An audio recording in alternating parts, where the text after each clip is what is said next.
हाँ जी, राम राम सकाई हाल चाल मौज में। तो आज है हमारे इंजीनियरिंग मैथमेटिक्स के 1000 क्वेश्चंस की सीरीज का थर्ड क्वेश्चन। तो देखो आज का जो हमारा क्वेश्चन है वो है Laplace transform of cos 80 and sine 80। अब यहाँ पे देखना कि है ना कैसे एक तीर से दो शिकार करते हैं। देखो क्या करेंगे, सबसे पहले तो हमें कोस 80 का निकालना है, मैं ये मान के चलता हूँ, ठीक है। तो F of T is equal to क्या मान लेंगे, कोस 80। देन यूनिवर्सल फॉर्मूला हमारा क्या कहता है, Laplace transform of F of T is equal to 0 to infinity to the power minus S T and F of T D T, ठीक है। अब सेकंड चीज हमें क्या करनी है कि हमारी जो एक्सपोनेंशियल टर्म है ई टू द पावर आयोटा 80 वो क्या होती है, कोस 80 प्लस आयोटा साइन 80। और हमें जिसका निकालना है लाप्लास ट्रांसफॉर्म वो हमारे इसका क्या है, रियल पार्ट है। और ये साइन 80 जो है, आयोटा साइन 80 जहाँ पे आयोटा लगा हुआ है वो इमेजिनरी पार्ट हो गया, ठीक है।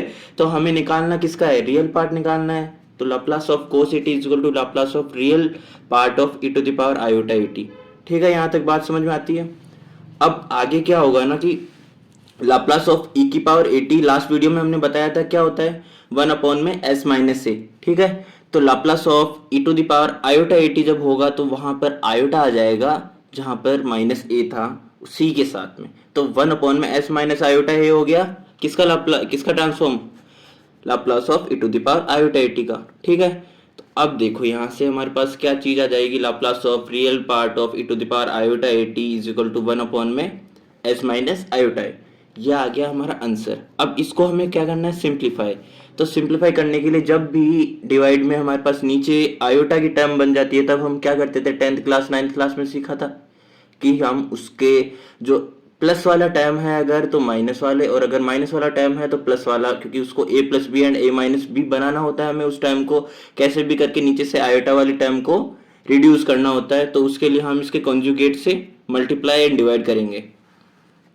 तो conjugate of s minus iota 80 निकालने के लिए 1 अपॉन में s माइनस आयोटा 80 को आयोटा a को मैं मल्टीप्लाई करूंगा s plus iota a divided by s plus iota a, ठीक है। तो यहाँ पे तो ये प्लस वाला टर्म रह जाएगा divided by s plus iota a and s minus iota a, दो टर्म बन रही है। तो s प्लस आयोटा a और s माइनस आयोटा a क्या हो जाएगा, a प्लस बी और a माइनस बी वाले फॉर्मूला इंप्लाई होके s square minus iota square a square हो जाएगा।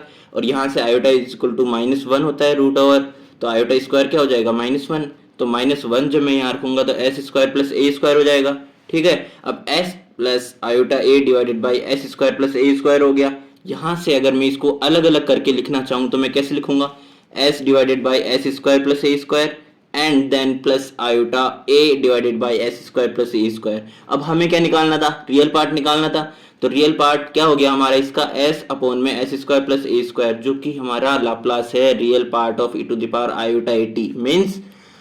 मीन्स क्या हो गया, ये लाप्लास है कोस 80 का, आता है समझ में। और जो बचा हुआ पार्ट है वो क्या है, इसका इमेजिनरी पार्ट है। तो imaginary part e to the power iota 80 का लाप्लास हो जाएगा, जो किसका हो जाएगा, लाप्लास ऑफ साइन 80 का। तो लाप्लास ऑफ साइन 80 हमारे पास यहाँ से क्या हो गया, a अपॉन में s square plus a square, और लाप्लास ऑफ कोस 80 क्या हो गया, s अपॉन में s square plus a square. तो हो गया ना एक तीर से दो शिकार। मिलते हैं नेक्स्ट वीडियो में, तब तक के लिए ध्यान रखिए अपना, बाय बाय।